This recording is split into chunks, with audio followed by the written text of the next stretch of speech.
energy. And we did a lot of good on good periods. Worked against each other about 50% of the practice, and then against Murray State the other 50%. So it was good tempo. Coach, can you give us just an idea, what does Murray State like to do? What kind of team do they play? They're air raid type. They spread you out, throw the ball around. Mitch got a history with Coach Hatcher. They throw the ball around, spread around to a lot of screens, intermediate passing game, get the ball out quick.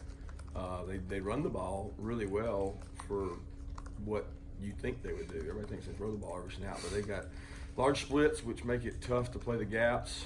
They make you defend the entire field. They do a really good job defensively too. They really dominated last Saturday.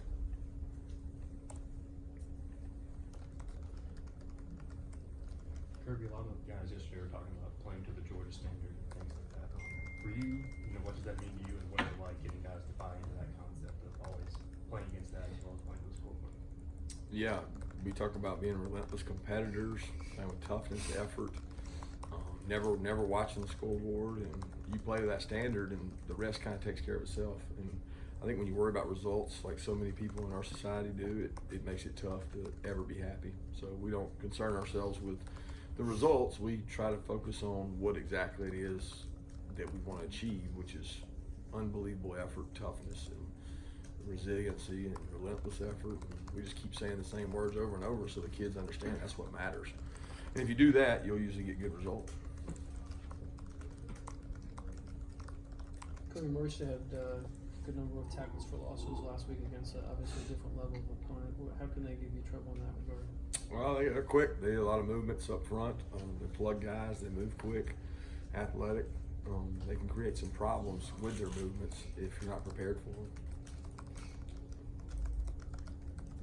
Is Clay Webb out there, or? No, Clay Webb's not out there. He's sick right now. He's Tramel Walthour. Tramel's not out there right now. He's dinged up a little bit, so he hasn't been able to practice for a couple days now. We think we'll get him back shortly, but we don't know when. Not sure if we saw it right, but it looked like Adam may have been working with the inside linebackers today. No, he's a space player. So, I mean, what we do is a lot of his third down package, he's been making. I mean, he had a play the other night where he was out in the flat and he rerouted a guy on the third down. Well, that's more inside backer than outside backer, but he works both. So he has to be able to pass rush. He trains as an outside backer, but he's really been what we call a DPR, designated pass rusher. So he plays a lot of third downs in space. So, and sometimes the outside backers don't get to practice in space. The inside backers do. So we just rotate who he practices with. He doesn't play inside backer. He doesn't take any reps there. He just plays in space a lot. It appears that Jamari's moving around pretty good. Is he in a position now that he can, he might be able to help you and might be able to play? I don't know. I have to see the practice. I saw him yesterday, and I thought the same thing. I thought he was in. I thought he was like where was that last week? Like he jumped into being in shape pretty quick, or not being injured as bad. He had a Thursday, Friday, Saturday, Sunday off, so he got a lot of recovery time. But I hadn't seen the tape today, so obviously I'll have to wait and see on that. But I thought he looked better yesterday. What does it look like for the players that don't travel? How do you guys schedule them for when you guys are on I mean, I know they don't have practice or whatever, but lift schedule, treatment schedule? They lift extra on Friday when we're traveling, and they lift on Monday as well, but we do too. They just lift before us, non-travel guys, and they get a little extra lift in development to grow, and if they're injured, they get 2 or 3 extra rehab treatments. Ron does a good job when he's not here of using the Coliseum and the other Olympic sports staff to rehab our guys. And how big you spend much time managing that? Because I mean, obviously all these guys want to travel, and that was a tough one. That first one was just 70. Or did they just understand, hey man, you're either on the bus, you're not? I mean, there's nothing to talk about. You know what I mean? No, I mean, there's not a lot to talk about. They get it. I mean, there's guys that are really close that you're honest with them and you explain to them why that hey, next week it's going to be different, and next week we may play a different team. Next time we travel, it may be different. So. I mean, it changes by the minute, and I think the guys understand. We try to call guys in that have an expectation, or maybe they traveled before and they're not traveling this time out of courtesy, but we can't do that with every player. Between getting those extra lifts, the extra runs, and butting heads with the starters on a scout team, how big of a benefit can that be to those guys getting that extra work and doing that? I think look at a guy like Fitz. I mean, Fitz last year played left tackle for like 15 practices because we had no scout team alignment. I think it was the bowl practice, and I really think it made him a better player now because he's being asked to block, you know, the kind of cats that he was blocking at left tackle for us when he's blocking Tyler Clark, Devontae Wyatt. Well, now you go out there at tight end, it's a little easier. It creates toughness. You know, I think Isaiah Wilson his first year, for the first 2 or 3 weeks, we didn't send him to the scout team. And then when we realized he might not play with Isaiah Wynn and Andrew playing, that we sent him down there, he got a lot better faster. So you get a lot of development down there. Sometimes kids don't understand it, but there's a greater means to the end. And we really, really, really harp on scout team. Our coaches will tell you that I'm relentless about how many reps this guy gets, this guy gets, this guy gets. I mean, Mikael Carter, Julian Rochester, they go get reps on scout team. There's nobody that's too good for that because it's part of your development. And to be honest with you, in the NFL, people don't realize it. The twos are the scout team. The ones are the scout team. So you might as well learn and figure out that I'm servicing the team. I'm getting myself better when I do it. Michael Barnett, he went down there and played the whole year, and the next thing you know, he started against Georgia Tech because he was tougher than everybody else because he played every single snap down there. Coach, Mark Webb, I mean, so you impressed at all his growth from his freshman year when he moved over from receiver to D-back to where he is now, and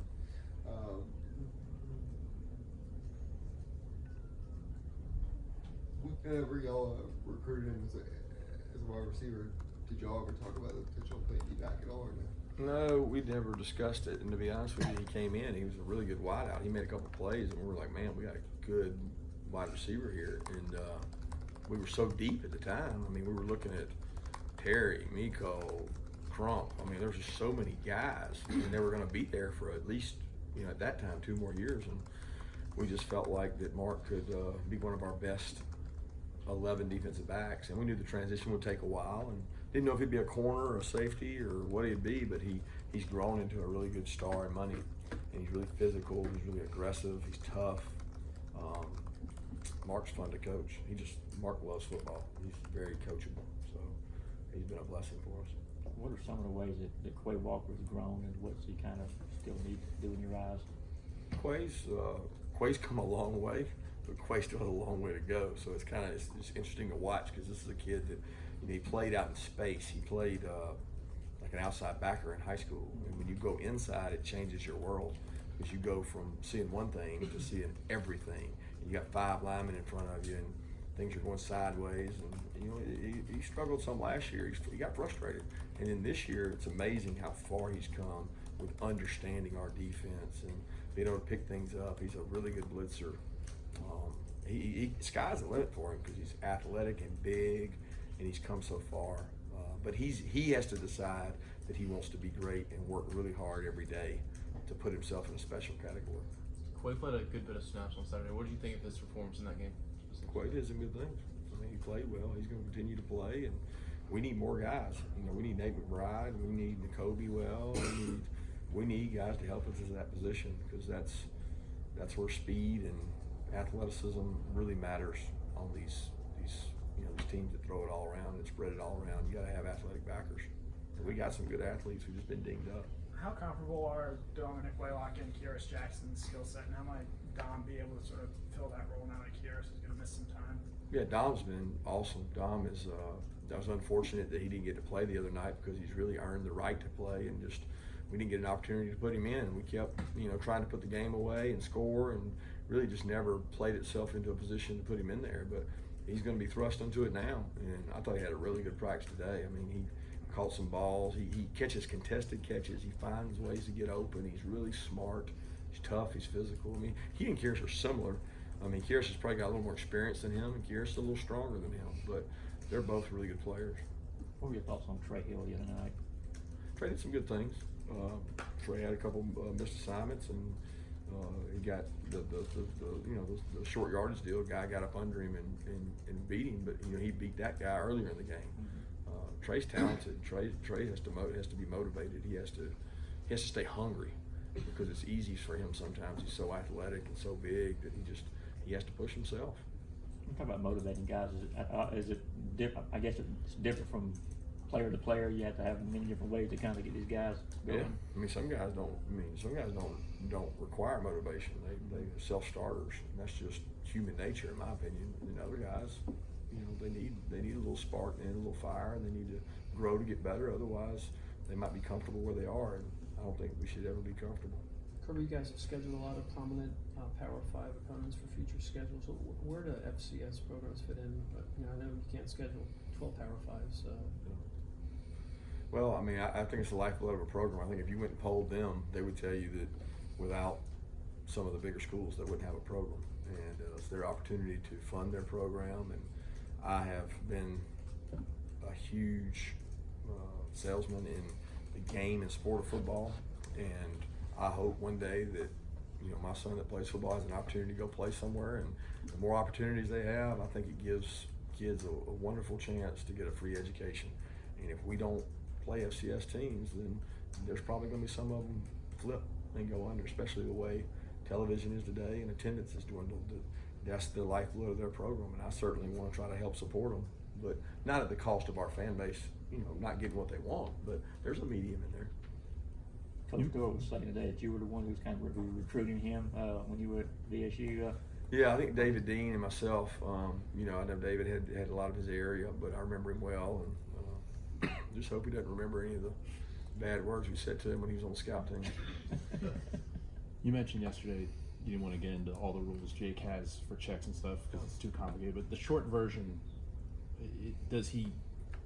is there a list of a long list of plays he can check into, or is he given two options before? Is it run or pass? Or if I said that, every defensive coordinator in our conference would ask that and say, "Oh, well, that's what they do." So I don't really think that's fair, because I would be giving out information that might help them, if you know what I'm saying.